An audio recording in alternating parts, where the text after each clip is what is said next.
What's going on, DSM tuners and YouTubers? It's Bobby here from FIBA Motorsport.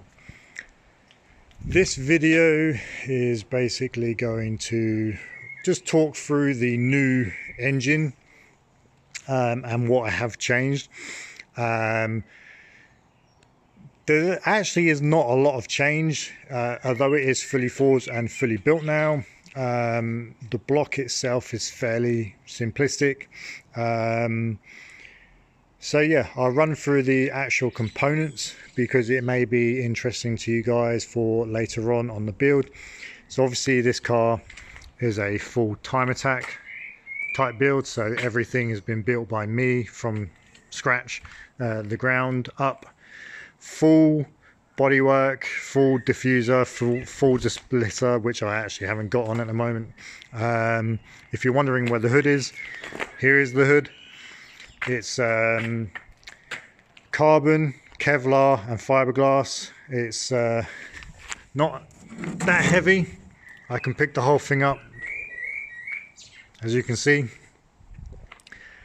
And underneath I have reinforcement all the way around, just so it holds a bit of structure.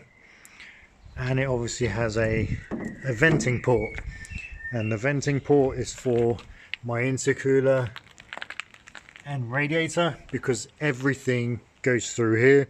I've got my oil cooler this side, I've got my transmission cooler this side, I've got my radiator here, which is also custom, and I've got my intercooler, and everything comes out through here. I've got two gigantic 12-inch fans in here which flow a lot of air, so much so one of these, when on, I can feel at the back of the wing, so it flows so much air over the car. It's brilliant. So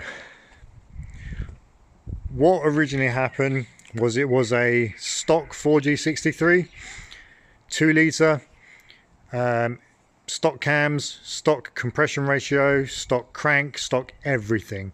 The only thing I had changed was the head studs from OEM to ARPs, and they were just standard type ARPs. Now everything's been rebuilt, I decided to do a lot of upgrades, and mostly just to make sure that I could reliably increase horsepower and the revs that I plan to go to. So I originally planned to rev to about 10 to 10,500 revs. I wanted to make sure that I could withhold 750 horsepower, because I'm front wheel drive and not all wheel drive. Putting too much power through the front wheels would be a bit of a problem. Although I have a quaife differential, it's still going to be an issue for me. And yes, I am automatic. Now, a lot of you are going to be like, why are you automatic still? It's fine. I wanted to chase different records. It's something that's new to a lot of the DSM world, and I want to see if the DSM automatics can actually do racing. So I thought I would try something completely new, which no one's ever done before. So hey, go me for being the first person to try an automatic race car. Am I going to fail? I don't know, but I have tried to do as much prep as I can. But we'll see. If I fail, then obviously I have to change tactics, but I'll keep progressing until I get it right. So in terms of the block now consists of a Molnar billet crankshaft. Now this is the second lightest crankshaft going. The first version is a Winberg. There's something in the region of like $3,000 or $4,000. That was just out of the question, so I went for a Molnar. It is light, but it's not obviously as light as the Winberg. The reason why I went billet is just purely because of the strength and the way that they've machined it with the excess holes. It helps with the windage, so it has knife edge technology, which helps quite a lot with the oil as well. After that, connecting rods, I went with the Carrillo H-beam, and the reason why is they're very, very light, and I went with the car bolts, so they actually produce extra strength in torque. So when you actually pull them down for the high revs, it's designed for the high revs, so you're not actually going to pull them apart. The reason why H-beam over I-beam or X-beam or any other type of beams are, when I spoke to Carrillo, they actually said their I-beams are weaker in design than their H-beams. They are one of the very few that say that. And they say that basically because of the metal and their design.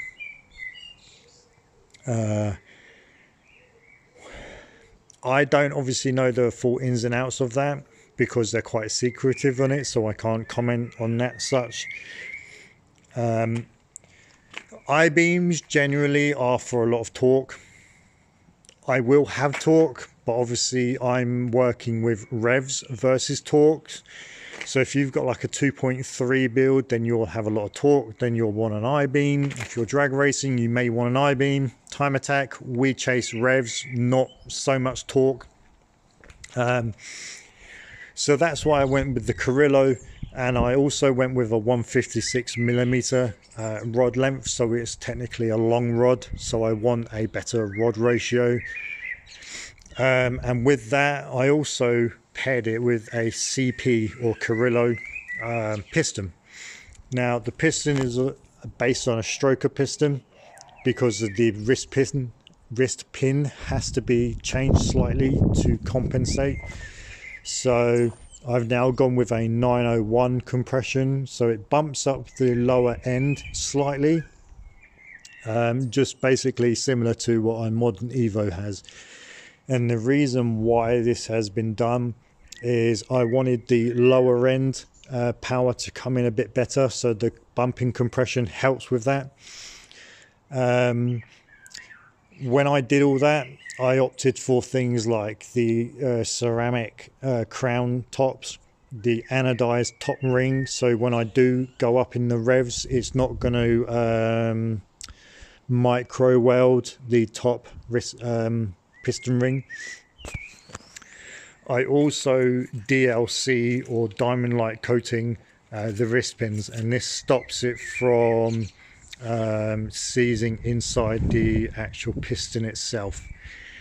Now when you're in high revs, it needs to be as free as possible, so the DLC coating is very, very much needed. Then of course I went with the extra thick piston, sorry, not piston, the piston wrist pins, because of the forces when you're in the high revs. The pull forces going down are actually quite a lot, so the wrist pin should be thicker. It's just the best way to do it. And in terms of the block, I still have oil jets. There was to and fro about removing the oil jets, but there's a lot of online talks about if it's good, if it's not, if you've got pistons forged and whatnot, but just decided to keep them. Next is the cylinder head. So the cylinder head has had a very light porting on the intake and exhaust. I didn't want to go too mad because it already flows pretty well. The valves are standard sized because I'm not going over 1,000 horsepower. I don't need oversized valves. Stock valves are really, really good, up to about 8 to 850 horsepower from what I have found out. So they are now stainless.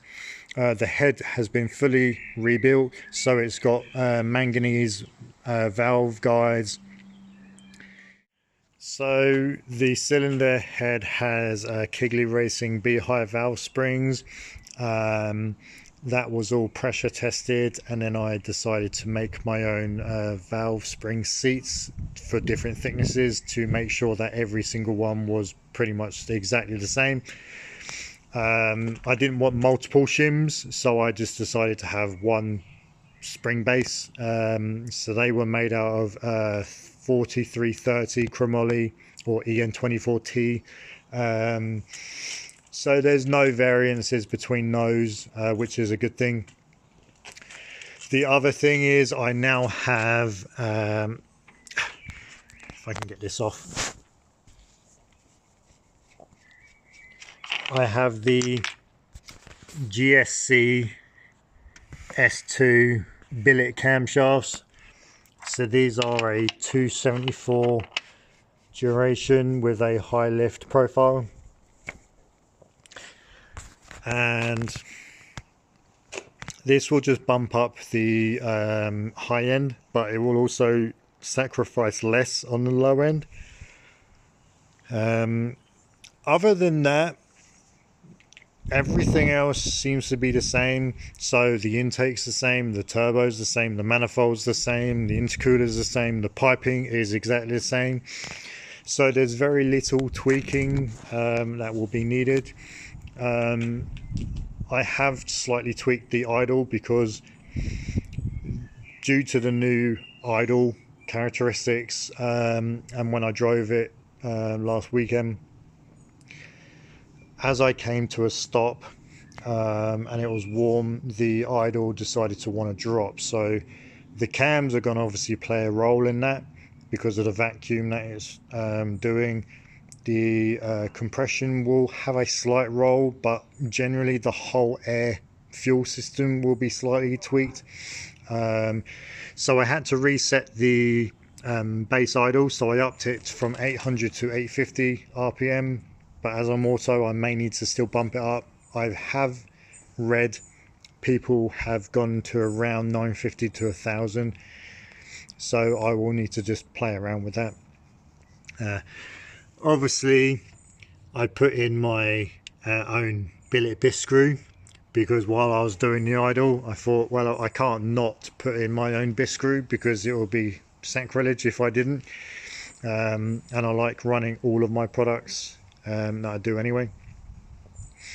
So the idea is get the idle set, which is what I've done. Then I will be doing a base run just to try and see where the VE tables are, slight tweaking, and then see if that's okay.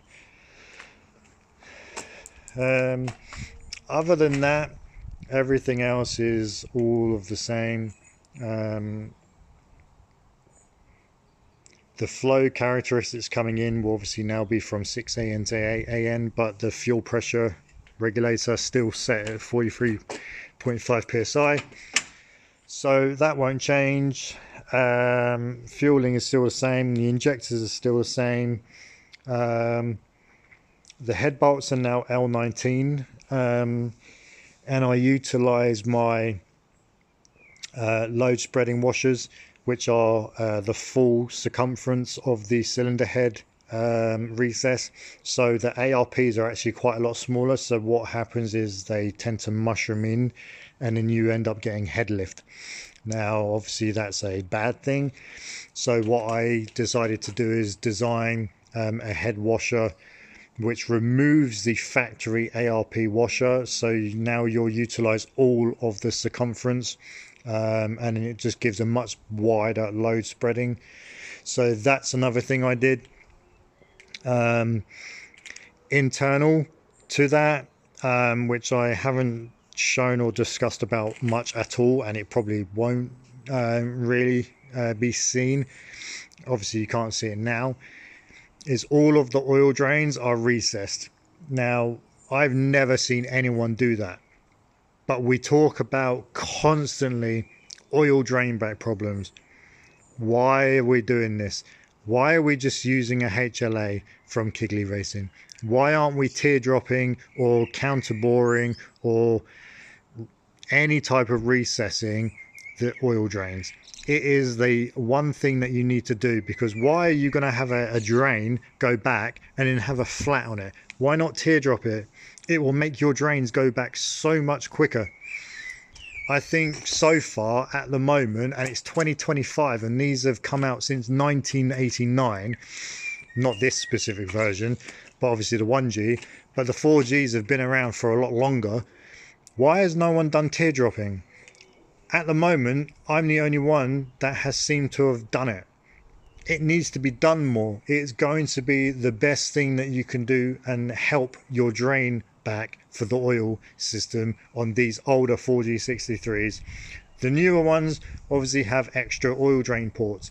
We don't have those. So you need to make this engine better for the time it's in. So that's one thing you need to do.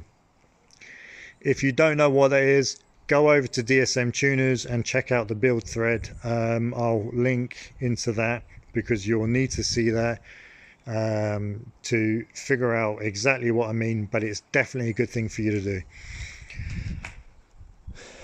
With that said, the engine is the same.